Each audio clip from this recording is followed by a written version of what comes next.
There are many, many things. One thing, this is which I discovered some 50 years ago, is the tombstone of Palenque. I have to explain you this. Palenque is in Mexico. Palenque was a Maya city, an old Maya city. And in Palenque there is a pyramid called the Temple of Inscription. And deep beneath, under the Temple of Inscription, they found a gigantic tombstone, ein Grabstein. It's quite a block because it's 3.8 meter long and 2.2 meter large. And on this block, a fantastic engraving. You see a man bending forward, almost like a racing motorcyclist. He has some sort of oxygen mask on his nose, and he uses his two hands to manipulate some control. He's sitting on a sort of chair, and the heel of his left foot is on a kind of pedal.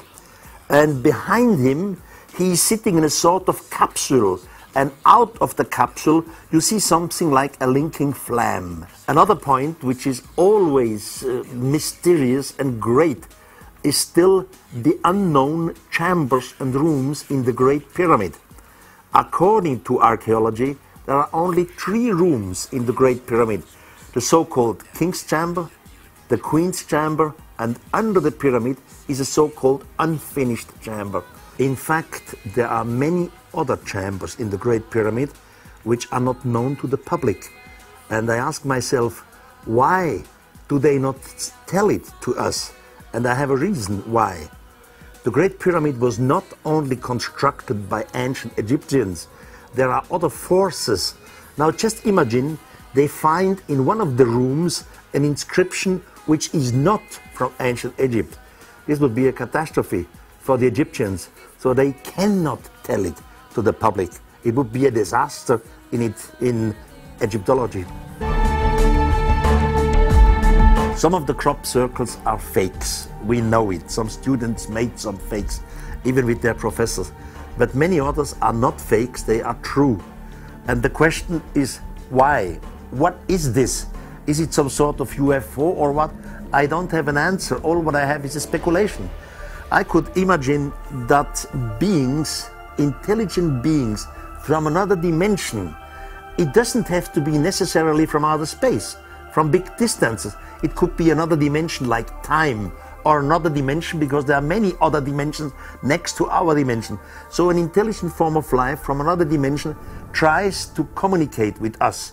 And they have the possibility to do this with crop circle. But of course, humans are so stupid, they don't believe in nothing. Soon as they have one fake, they say everything is fake. And they don't take it seriously.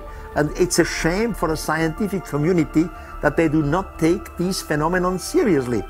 I am sure if we would answer in the same way, for example, we would create crop circles, they send us a mathematical message. And now we continue with the mathematical message. Then we have some sort of communication between the other dimension and us. But in this world, nothing happened. There is definitely life out there. There are billions and billions of stars, and simply from point of view of statistics, there must be thousands and thousands of extraterrestrial civilizations out there. And of course, some of these civilizations are much more advanced than us. We are still trying to make contact with extraterrestrials in form of radio signals. But radio signals for them is probably a primitive way of getting into contact. There must be other meanings than radio signals, because radio signals, as everybody knows, in 1 second you have 300,000 kilometers. That means if you have a contact, for example, with Alpha Centauri, which is around 4 light years away, and now we would ask them with radio signals, how are you? Has Jesus Christ visited you too? And it takes 8 years before you get the answer. That makes no sense in interstellar communications. So an advanced civilization must have other meanings of communication. So I do not exclude these cases of contact, which you say. The problem we have, different humans, different peoples, they tell us they have contact, some sort of mental contact. The problem is, you have to believe them or not, because they have nothing in their hand. No proof. You always have to believe it. Are these personalities honest personalities? Are they correct, or are they telling us stories? So that's the problem we have. You believe it or you don't believe it. According to the Maya calendar, the extraterrestrials will return. But now you have to explain the Maya calendar.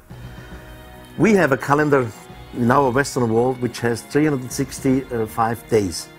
The Mayas also had a 365 calendar, which is very useful for the nature, for example. You know, now you can make seedings, etc.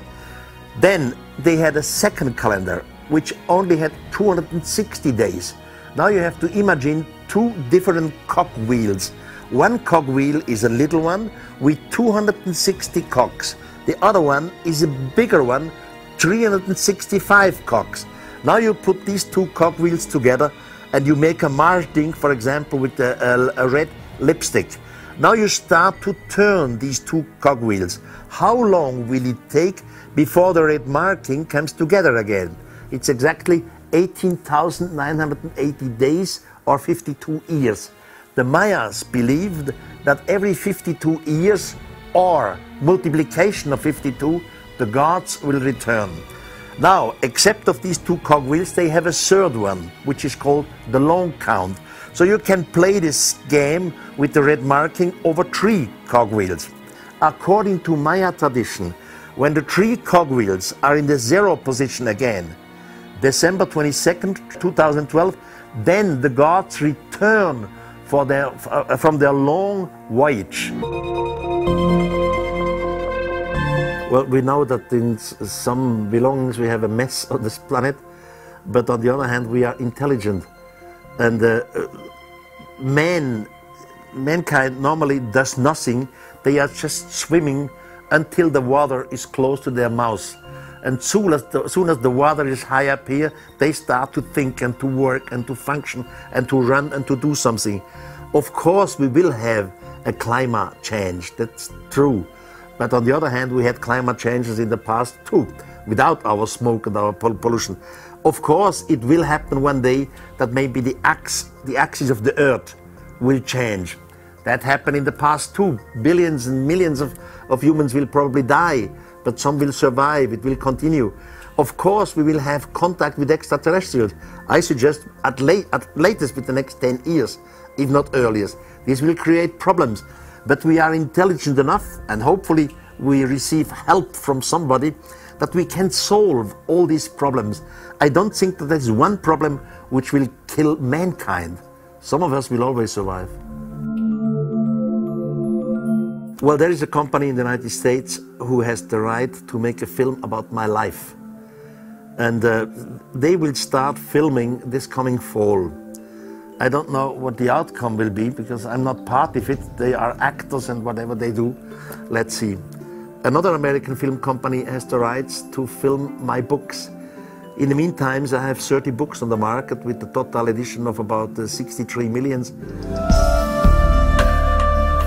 I just have it on the table here. I'm working on a book which I call, but this is a working title, it's not the final title. I call Erich von Däniken Total. You know, in my previous books, I always have speculated and have hypotheses and theories, and in the meantime, I say no. I'm knocking them down and say, here you have it, believe it or leave it. I don't care. I'm 73 in the meantime, and I have to come to the close.